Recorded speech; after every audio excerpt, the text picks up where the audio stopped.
পুলিশকে বলবো অ্যালার্ট থাকতে, বাইরে থেকে এখানে এসে যেন কোনো জিহাদি এখানে শেল্টার নিতে না পারে। আর যারা মিথ্যে কথা বলে মানুষের জিনিস হাতিয়ে নেবার চেষ্টা করছে, অথরাইজড লোক ছাড়া যেন কাউকে কোনো ডিটেলস দেবেন না। একদম অনেককে ধরা হয়েছে এরকম। পুলিশ প্রশাসনকে চোখ কান খোলা রাখতে নির্দেশ দিলেন রাজ্যের মুখ্যমন্ত্রী মমতা ব্যানার্জি। বাইরে থেকে বাংলার জিহাদিরা এসে কি তাহলে ঘাঁটি গাড়ছে, সেই প্রশ্নটাই কিন্তু এবার উঠছে। ভারত পাকিস্তান উত্তেজনার আবহে দেশের বিভিন্ন রাজ্যকে আগেই সতর্কবার্তা পাঠানো হয়েছে কেন্দ্রের তরফে। এই পরিস্থিতিতে এদিন উত্তরকন্যার বৈঠক থেকে পুলিশ প্রশাসনকে সতর্ক থাকার নির্দেশ দিলেন মুখ্যমন্ত্রী। বিশেষ করে সীমান্তবর্তী জেলা প্রশাসনকে সতর্ক থাকার নির্দেশ দেন তিনি। পুলিশকে তাদের দায়িত্বের কথা স্মরণ করিয়ে দেন। তিনি বলেন, পুলিশকে বলবো অ্যালার্ট থাকতে, বাইরে থেকে এখানে এসে যেন কোনো জিহাদি এখানে শেল্টার নিতে না পারে। আর যারা মিথ্যে কথা বলে মানুষের জিনিস হাতিয়ে নেবার চেষ্টা করছে, অথরাইজড লোক ছাড়া কেউ কাউকে কোনো ডিটেলস দেবেন না। এরকম অনেককে ধরা হয়েছে। ঝাড়গ্রাম, মালদা, কোচবিহারে ধরা পড়েছে অনেক জায়গাতে। কি বললেন মুখ্যমন্ত্রী মমতা বন্দ্যোপাধ্যায়, শুনব। আমি পুলিশকে বলবো বি অ্যালার্ট। বাইরে থেকে কোনো জঙ্গি যেন কোথাও গিয়ে শেল্টার নিতে না পারে। আর তেমনি যারা মানুষকে মিথ্যে কথা বলে মানুষের জিনিসপত্রগুলো হাতিয়ে নেওয়ার চেষ্টা করছে, এটা মনে রাখবেন, অথরাইজড লোক ছাড়া। বুঝতে পারছেন আমি কি বলছি? কেউ কাউকে কোনো ডিটেলস দেবেন না। এরকম অনেককে ধরা হয়েছে। ঝাড়গ্রামে একটা টিম ধরা পড়েছে। রাজীব, কোথায় কোথায় ধরা পড়েছে? মালদা, কোচবিহার, কলকাতা, ডায়মন্ডহারবার, অনেক জায়গায় ঘুরে বেড়াচ্ছে। আজকের দিন সময় মানুষ যত এগিয়ে চলছে বৈজ্ঞানিক যুগে, আধুনিকতার যুগে, তেমনি আবার অনেক ক্ষতিকারক শক্তি বেড়েছে, যেটা মানুষ আগে ভয় পেত না।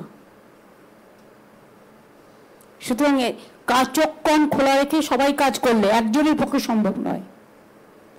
Each and everybody should take some observation or vigil থাকতে হবে। আগে পুলিশরা 3-4 বার গিয়ে গিয়ে ঘুরতো এলাকায়, 5 বার 6 বার, এখন ঘোরেই না।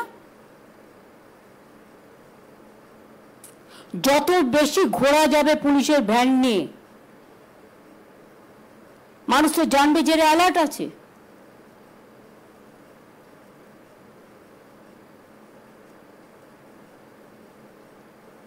বর্ডার এরিয়া খুব সেন্সিটিভ। এত কিছুদিন আগে শীতলকুচি থেকে একজনকে তুলে নিয়ে যাওয়া হলো। একটা চাষি বেচারা, তার নিজের জমি, সে চাষ করে, তার কোনো দোষ ছিল না। তারপর খবরটা উদয়ন আমাকে বলার পরেই সঙ্গে সঙ্গে আমরা অ্যাকশন নিয়ে তাকে বেল করিয়ে আমরা নিয়ে এসেছি। এরকম বিভিন্ন পরিকল্পনা চলছে। বর্ডার এরিয়াটা ভীষণ সেন্সিটিভ, লক্ষ্য রাখবেন। বিএসএফ এর দায়িত্বে আছে বলে আপনারা আইসিরা, ওসিরা সব চোখ কান বুঝে বসে রইলেন না, সেটা হয় না। আর মনোজকেই বলবো, আমাদের যারা কাজে আছে, রূপক বাবু টাবু যারা আছেন বর্ডারের দায়িত্বে, মানে যাদের অ্যাডভাইজারিজে কাজ করে, তাদের বিভিন্ন কাজে লাগাও, এক একটা জেলায় দায়িত্ব দিয়ে দাও, তারা এই কাজগুলো দেখুক, ভালো করে হেল্প করুক, অ্যাডিশনাল হেল্প। মুখ্যমন্ত্রী আরো বলেন, ডিএম এসপিরা যেন বসে দেখেন একজনের 3টে জায়গার নাম। এটা যারা করছেন তাদের শনাক্ত করুন। সর্ষের মধ্যে ভূত আছে। সারপ্রাইজ ভিজিটে যেতে হবে। প্রশাসনের কর্মী যারা ভোটার লিস্টের কাজ করেন তাদের ভালো করে দেখে শুনে কাজ করতে বলুন। কি বলছেন মুখ্যমন্ত্রী মমতা বন্দ্যোপাধ্যায় এই বিষয়ে, শুনবো সেটাও। ভোটার লিস্টে হচ্ছে, ভোটার লিস্টে যারা কাজ করছেন তাদের আমি ডিএম এসপিদের বলবো, ডিএমদের স্পেশালি, আর ডিভিশনাল কমিশনারদেরও টু টেক কেয়ার স্পেশালি, যারা তারা যেন বসে এবং বসে যেন কাজটা করে।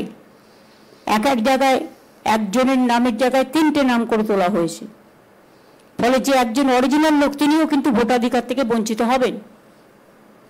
এটা যারা করছেন তাদের আইডেন্টিফাই করুন, এবং যারা কম্পিউটারে বসে কাজটা করছেন, সবাই খারাপ আমি বলবো না, বা শস্যের মধ্যে ভূত আছে, এটা আপনাদের নজর দিতে হবে। আমি সেদিনকে মুর্শিদাবাদে গিয়েছিলাম, আমার সাথে মনোজও ছিল, গিয়ে দেখলাম ভোটের রুমটা পড়ে আছে কিন্তু কোনো লোক নেই কাজ করবার। সুতরাং এইগুলো সারপ্রাইজ ভিজিট দিতে হবে। যেমন আমি ভিডিওতে বলি মাঝে মাঝে ICDS centre, mid day meal centre visit করতে, অঙ্গনওয়াড়ি সেন্টার, তেমনি ভোটার কেন্দ্রগুলোও কিন্তু ভিজিট করতে হবে। আর পলিটিক্যাল লোকেরাও তাদের দায়িত্ব শেষ করতে পারে না, এখন সব এজেন্সির যুগ হয়েছে। আমি শুনছি অনেক বাইরের লোক, কেউ আসাম থেকে, কেউ ইধার থেকে, কেউ উধার থেকে, বিভিন্ন লোক বিভিন্ন এলাকায় ঢুকে এমনকি আমাদের সমর্থকের কাছেও তার নাম্বার, তার প্যান কার্ড নাম্বার, তার আধার কার্ড নাম্বার, তার ফোন নাম্বার। মুখ্যমন্ত্রী মমতা বন্দ্যোপাধ্যায় বলছেন পুলিশকে বলবো যে অ্যালার্ট থাকতে, বাইরে থেকে এখানে এসে যেন কোনো জিহাদি শেল্টার নিতে না পারে। আর যারা মিথ্যে কথা বলে মানুষের জিনিস হাতিয়ে নেবার চেষ্টা করছে, অথরাইজড লোক ছাড়া কেউ কাউকে কোনো ডিটেলস দেবেন না। এরকম অনেককে ধরা হয়েছে। পুলিশ প্রশাসনকে চোখ কান খোলা রাখতে নির্দেশ দিলেন রাজ্যের মুখ্যমন্ত্রী মমতা ব্যানার্জি। বাইরে থেকে বাংলায় জিহাদিরা এসে কি তাহলে ঘাঁটি গাড়ছে, সেই প্রশ্নটা কিন্তু উঠে গিয়েছে। ভারত পাকিস্তান উত্তেজনার আবহে দেশের বিভিন্ন রাজ্যকে আগেই সতর্কবার্তা পাঠানো হয়েছে কেন্দ্রের তরফে। এই পরিস্থিতিতে এদিন উত্তরকন্যায় বৈঠক থেকে পুলিশ প্রশাসনকে সতর্ক থাকার নির্দেশ দিলেন মুখ্যমন্ত্রী। বিশেষ করে সীমান্তবর্তী জেলা প্রশাসনকে সতর্ক থাকার নির্দেশ দেন তিনি। পুলিশকে তাদের দায়িত্বের কথাও স্মরণ করিয়ে দেন। কি বললেন মুখ্যমন্ত্রী, শুনব। আমি পুলিশকে বলবো, বি অ্যালার্ট। বাইরে থেকে কোনো জঙ্গি যেন কোথাও গিয়ে শেল্টার নিতে না পারে।